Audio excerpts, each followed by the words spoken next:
tambua. Naomba tambua nyakati tuko hakikisha ndani yako mna bubujiko la ibada. Kama limekufa, kama ndani yako kiu ya ibada imekufa, mwambie Roho Mtakatifu aingie afufue hiyo kiu ya ibada. Kama kiu ya maombi imekufa, mwambie Roho Mtakatifu afufue kiu ya maombi ndani yako.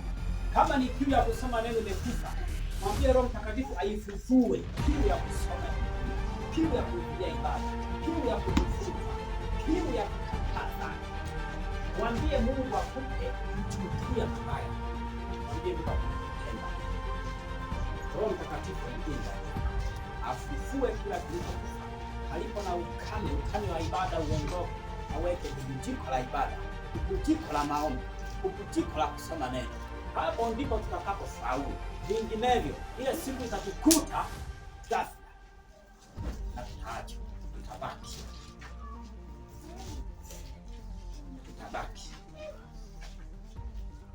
Ukibaki ni hatari,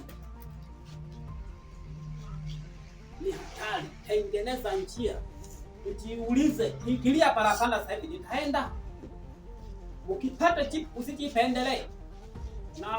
Na bali nzuri umwe mtu mwenyewe wala ajipendelee.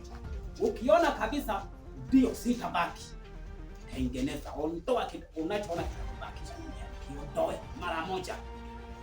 Kama Petro umegundua ninakosa fulani, kimbilia msalabani kuomba kwa haraka. Baba, ninakuinua na ninakutukuza kwa bila kuwasilisha na kuinua anga wa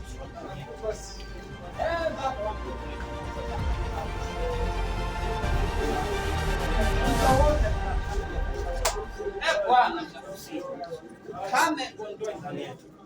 Kame